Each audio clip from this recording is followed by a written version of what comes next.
Hello there, ladies and gentlemen. It's chapter 17, Dead Space 3. Well, we've had two awful chapters. Let's have one that's slightly not as bad. This is chapter 17. We've got an optional mission, the final optional mission in the game. Quite a few zero-G areas, to be honest with you. We've encountered a new alien enemies that are kind of a shitter version of the brutes from the first two games. And out of the last, I'd say, 6 chapters of the game, from 15 onwards, all the chapters that I really don't like, because the end of this game is pretty awful, I'd say this is my favourite. So let's try and enjoy it somewhat. And we've got a new mechanic. The translating. That's what controls the markers. It's the end state of these creatures. Or rather, it would have been. You see, the natives of this planet constructed a machine that froze the moon in mid-formation. But it wasn't enough. Even half-formed, the moon's marker signal speaks to the markers back home. And it doesn't end there. There is a network of brethren moons spanning the stars. As each one completes, it connects to this network, making them aware. If this moon should complete, its brothers will all come, looking for food. But there is hope. The natives never finished configuring the machine. It wasn't meant to merely freeze the moon, it was meant to destroy it. You'll need the codex. It is the key to unlocking this machine and reconfiguring it. Follow my trail into the heart of the machine and end this nightmare. Carver, did you hear that? The machine can crush the moon. It just needs to be properly configured. What about Danik? Stopping Danik won't be enough. We need to get that codex back. It's the key to reconfiguring the machine. But Serrano's locked the passage using some kind of alien glyphs. I'm gonna look for a way to bypass it. So I think these always say the same, if I remember. Oh, or maybe there's like 3 more later in the chapter. I think it's something like Warrior Final Sacrifice, which might be foreboding to the end of the game, I think. Perhaps. I don't know if any hardcore Dead Space 3 fans can tell me I'm right there, but yeah, I think that's what it is. But of course, spoilers, this game has a bad ending. Especially with the DLC, which I will be doing for my sins. I have already recorded Awakened. So that is coming to the channel as well. These bloody doors are not opening fast enough. But the Necros win. My God. And this is actually one of my favourite cutscenes in the game. So there you go. Shit. This must be ground zero. And that must be the machine. So I guess this is it, huh? Yeah. This is it. I need you to promise me something. If I don't make it, you'll get this done, right? We'll get this done, Carver. You and me. Yeah, but if I don't... I helped get us this far. And that's close enough for all this to count, right? Count for what? For... I don't know, just... all the bad I've done. Oh, shut up, Carver. You're a good man. I alienated my son. Wrecked my family. Isaac, I killed Santos. Is that what a good man does? Good men mean well. You just don't always end up doing well.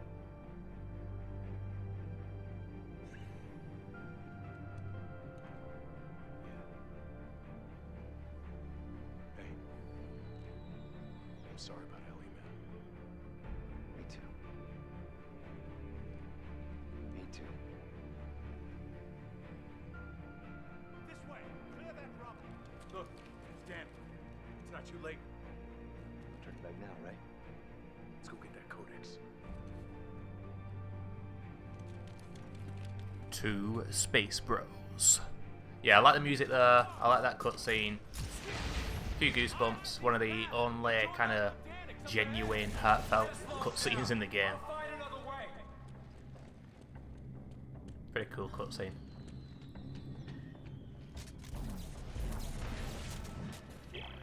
Danik, you have to stop. Isaac, is that you? You are unbelievably hard to kill. Are you aware of that? Danik, you know about the moon. Cracking line, I like You that. know what it is. Part of the miraculous ecosystem, I assume. It's alive, Danik. It's hungry and it isn't alone. If you turn off the machine, you'll set it free. And then it and all its brothers find our markers, find us, and wipe us out. How can you presume to know its intentions? You fear it because you don't understand it. Danik, hear me out! Danik, are you listening to me? Motherfucker!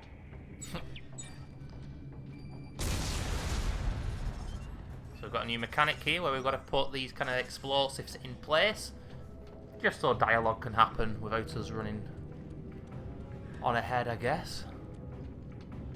And this is the, well, when we get down though, this is the kind of hub area where we will backtrack through quite a few times between now and the end of the game. But by the end, you're just backtracking through it way too much, man, and it's one of the issues with the end of this game.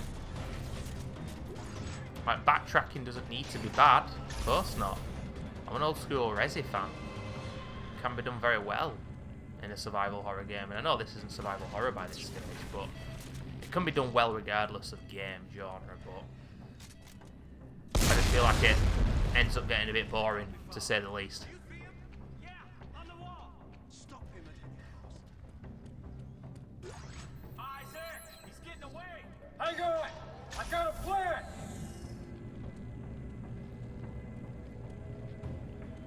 Shit's getting explosive.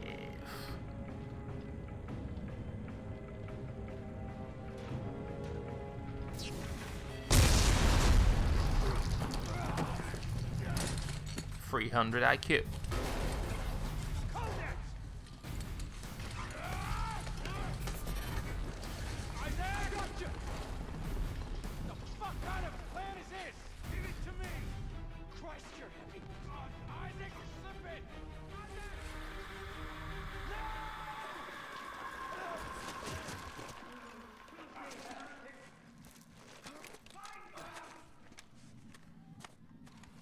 I don't actually look behind myself here, but I don't know how we survived that fall. Where? Oh, hell. I'll meet you at the machine! So we get introduced here. This is the first time we fight one of these aliens, I think, properly. And it doesn't go well. I don't really know what to kill them with, because I'm not used to fighting them. But as you can see, they're pretty tanky.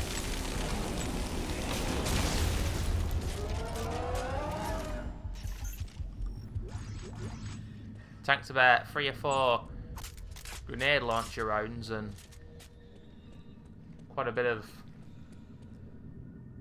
chain gun ammo. And I think this, right at the start of chapter 17, is an optional mission that, although I think this is one of the better optional missions in the game, it's the last one of course, the placement of it is just weird.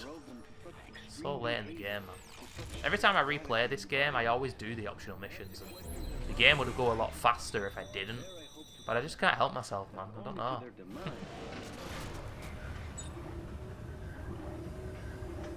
Still not tested out this game in the second game, obviously, because I've only recently played this. This is about a month ago, this footage that you're seeing now. It'll be probably a month and a half by the time you see it, which will be about mid-late December.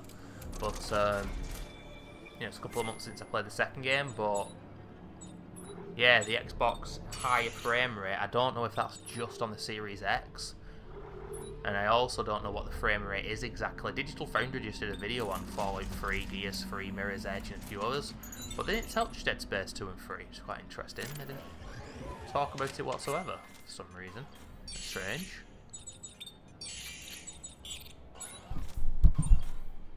Sorry, ladies and gentlemen, just tapping the microphone there. I just wondered if it was working or not. I didn't see it moving on the volume control. But anyway, I think we just maxed out the range of the Kinesis, and as we can see, we got some toy Ubermorphs again.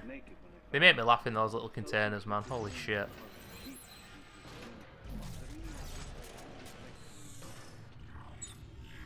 Yeah, quite a bit of zero G mixed in with some Ubermorph action here.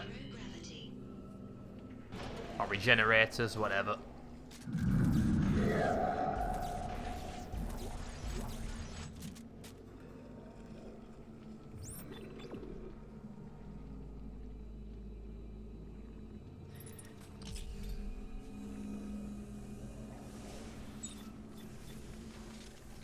And we've got these guys.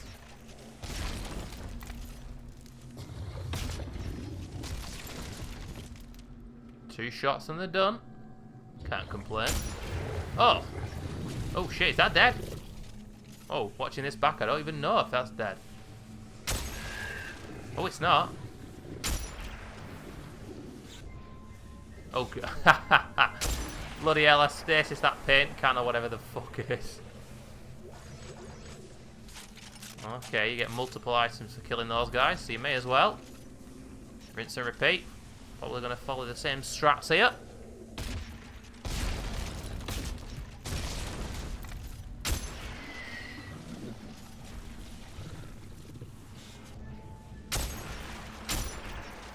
Nice. That works pretty well. But is it dead? Oh, I don't seem to think so. But it is. Nice loot yet again. Like the atmosphere here as well. It's just nice to have a bit of, you know, slower paced gameplay, isn't it, in this game, you know? It's really is true. Stasis coating. It's nice to have a big room as well with a massive, like, roof ahead of me, you know what I mean? It kind of feels like Dead Space 1 again. On the Ishimura. You don't hear that line a lot in this game, though. Yet again, not a lot of zero G. Look at that! I wonder if the devs were thinking they were going to jump scare people with that. Here we are again.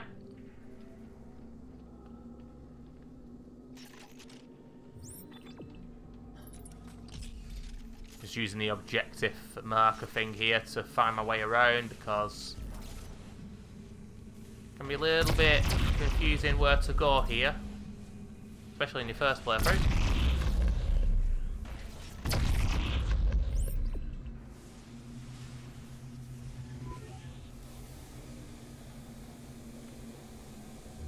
And I do seem to remember lurkers in one of these rooms, and it's a bit of a pain in the arse. I think I might have ignore them and move on. We'll see. Quite a few lurkers, if I remember, in zero G in this chapter. Oh, here we go, the translator machine. Warrior. Final sacrifice.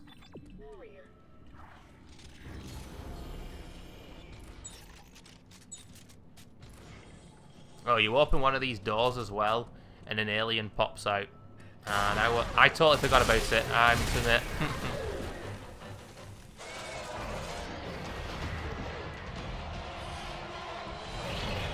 These leapers are drunk, ladies and gentlemen.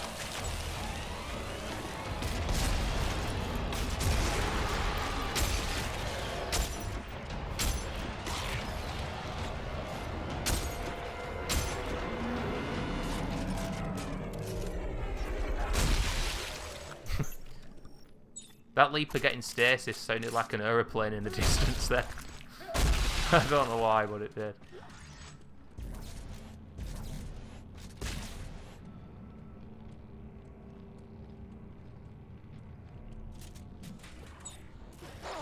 Surprise, motherfucker. Look at that.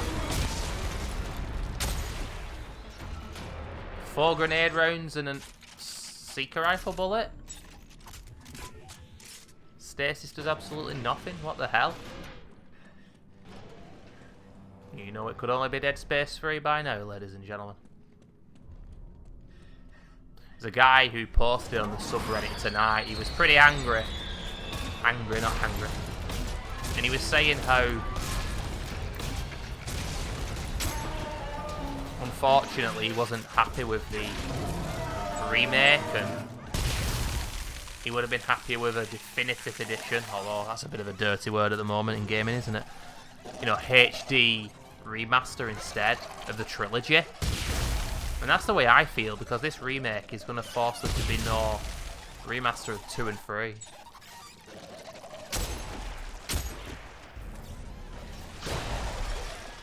And I think that's a shame. Nice explosive shot there.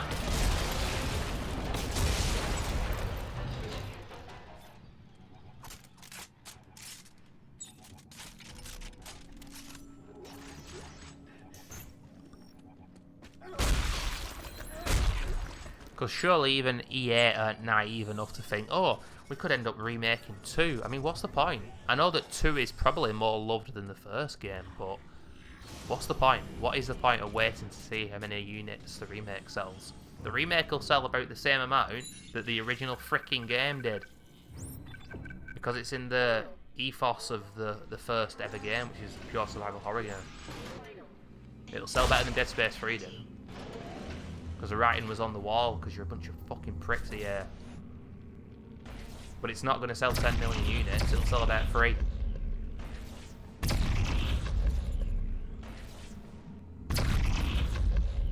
If that, to be honest. And that's heartbreaking to say, isn't it? Well, that's the gaming culture of today, ladies and gentlemen. Oh, here we go with the lurkers. Yeah, well, oh god, what am I going to do here? Oh, I'm going to kill him. Okay. You know, by the end of the game, that force gun is actually pretty good with the acid bath. I mean, I know it's good because it's the best weapon in the game. You need the force gun in Dead Space 3, but what I'm saying is it actually does a decent amount of damage now with the acid bath.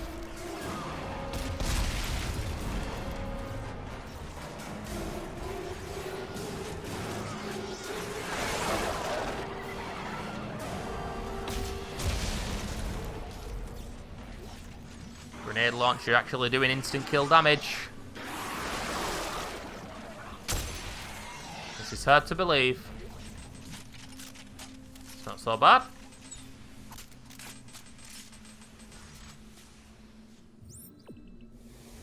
Then we go again.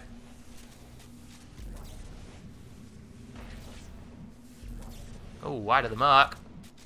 Oh, oh, there we go.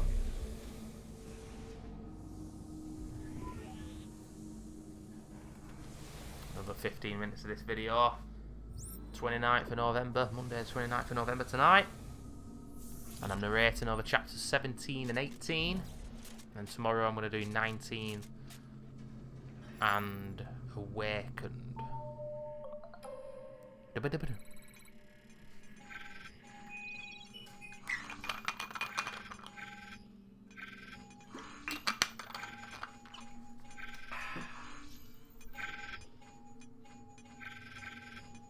No, Amazon, I will not be ranking my transaction at Amazon.com. Been doing a little bit of Christmas shopping, ladies and gentlemen. It's all gonna be online, because fuck going out into the wild, I can't be bothered.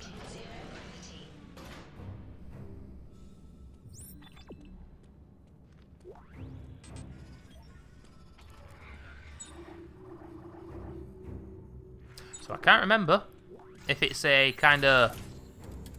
It's one of those ends of the finale. Oh no, it's not. This finale is when you fight the regenerators, isn't it? But I can't remember what goodies you get. Christ, we've got 75 ration seals, ladies and gentlemen.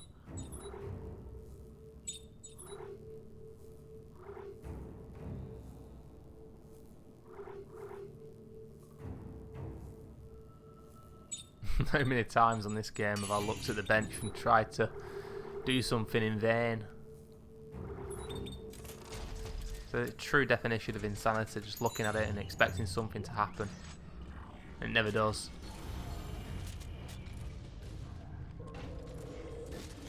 But here they are, ladies and gentlemen.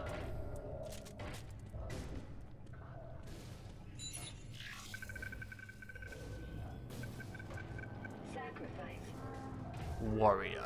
Final sacrifice. Oh, objective complete.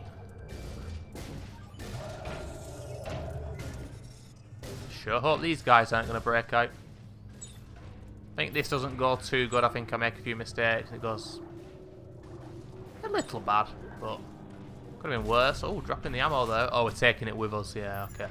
Because I know there's going to be shitloads of loot in here.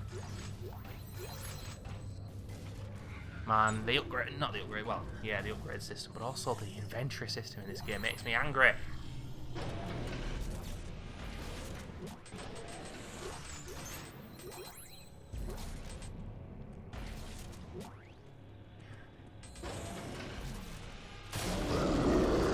Uh-oh. Yeah, I remember that was a mistake. He spooked me, so I accidentally rolled. Needless to say, I didn't mean to. Yeah, obviously I missed the TK shot. I've missed all my TK shots in the second half of the game.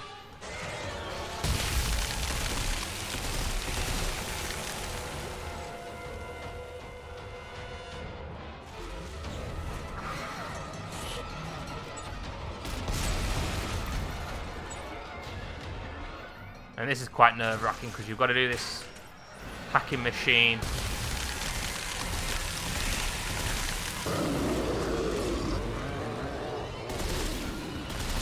Whilst the regenerators are out and about.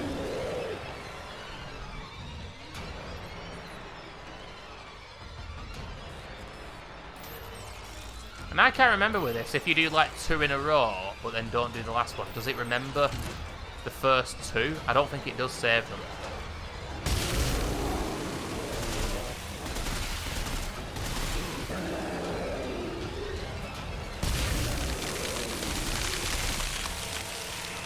And there's also a ladder there, ladies and gentlemen.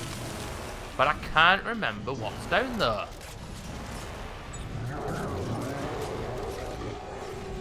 Needless to say, I just choose to leave because I think it's the best port of call right now, but yeah.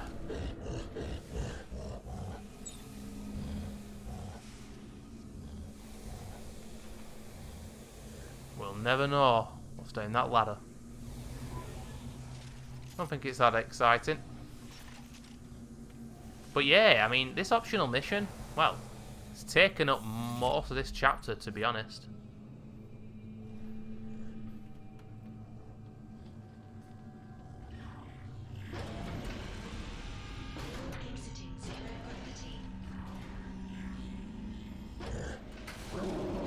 Oh! Forgot about this.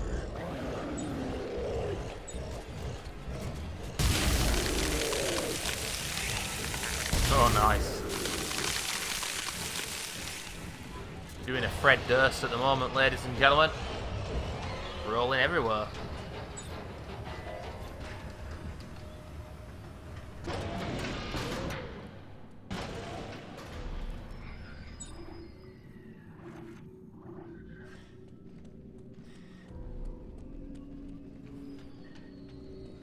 Okay, we've got some circuits and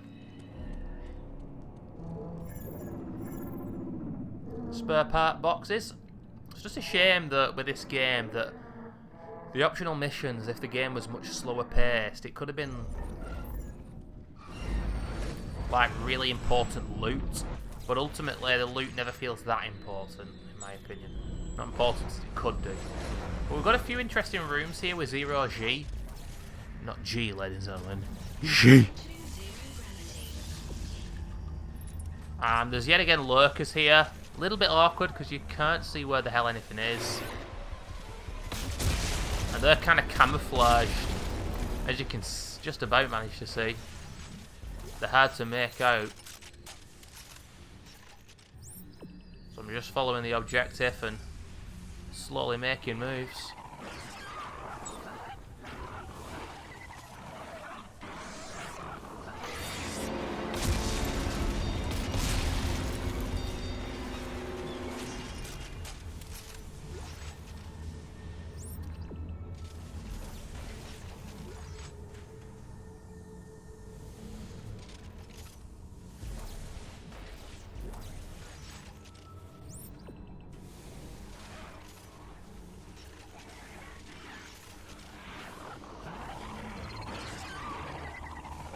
Can't spot this guy.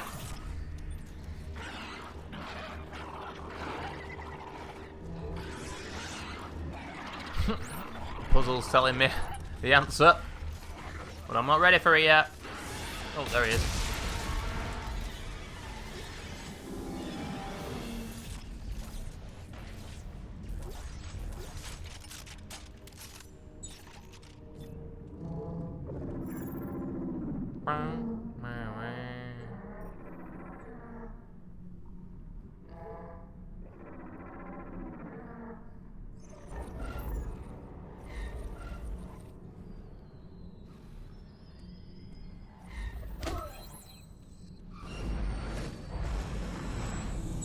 Dear Lord, some of the doors in this game take longer than they do in the first two games to open. And another new mechanic here, but ultimately, when this game introduces a new mechanic, it kind of feels like, so what? Supercharge our TK capacity, but hurt like hell. What about stasis? What about it? What about it? That always makes me laugh, that line. That line always makes me laugh. He sounds like he's from New York. I don't know where Gunnar Wright is from in America, but there his voice makes me laugh so much. What about it? What about it, you schmuck fuck?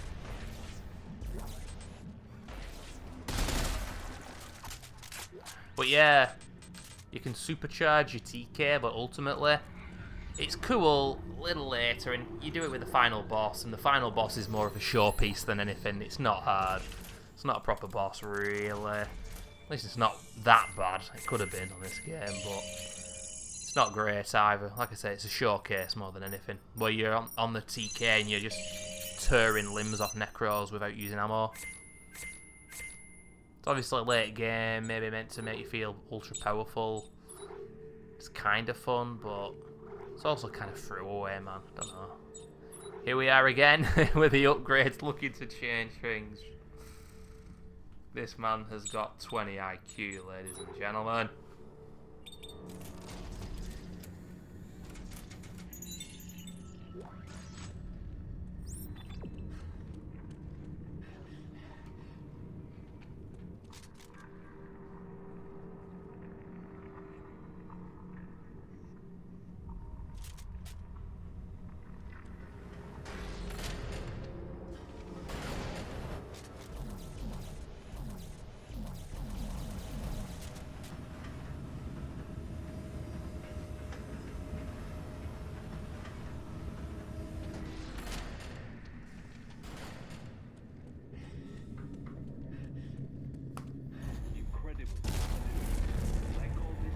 I think Earl Serrano's voice is one of my favourite things in this game. I like his accent. Earl Serrano. So we make those things on the edge quite phallic, and we do the opposite with those ones. Brilliant. We've got to do this twice. Next time is in chapter 18, I do believe. But the game is also going to reintroduce that mechanic when you're flying through the air, and holy shit, it does it about 7 or 8 separate times from here till the end. This isn't a city, Carver. Oh, this is the machine. Holy hell. Okay, you're the engineer. How do we fix it? We'll follow Serrano's clues and reconfigure the machine. I just opened a conduit to the heart of the city. If there's a control center for the codex, that's where it'll be. Meet me there. I am choosing to run, ladies and gentlemen. That's what I'm doing here.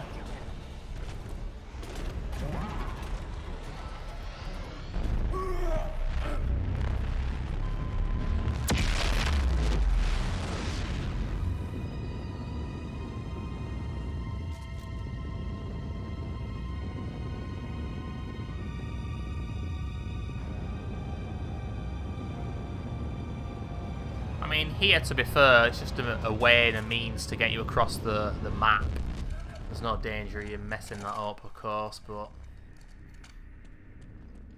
it happens many more times, and it isn't fun. And there's one particular time right at the end of the game, I think it's on the last chapter, to be honest with you, where you do genuinely have to dodge the debris. There's loads of floating metal and shit, one mistake, it'll kill you. There's also some of those pod-like enemies that are orange, and they can kind of slap you to death in one hit when you're at max health. It's insane. Can you imagine playing this whole game and then dying though?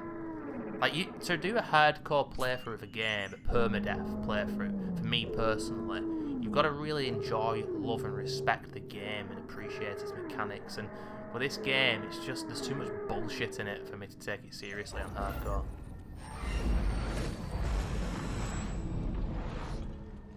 In my opinion. Okay. And we can empower our stasis, and I always found this quite funny because you can empower your stasis, but if you look at the stasis here, basically this game's definition of empowering your stasis basically means Dead Space 1 stasis. Do you know what I mean? Like, this is the way that stasis used to be in the games, when it was useful. That's all this is.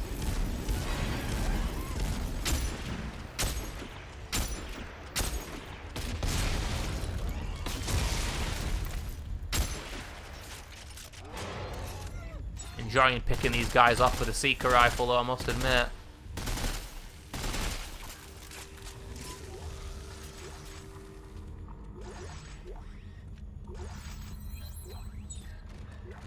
Cheeky bit of tungsten, lads. Cheeky bit of tungsten.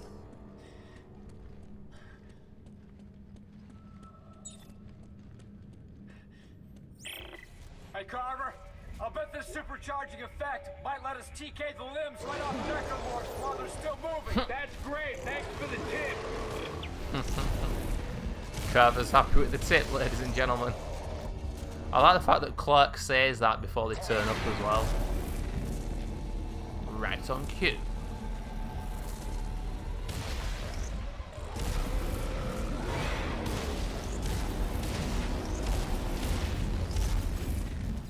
Obviously, I don't need to fling back the claws at them, but I just want to, because it's more fun that way.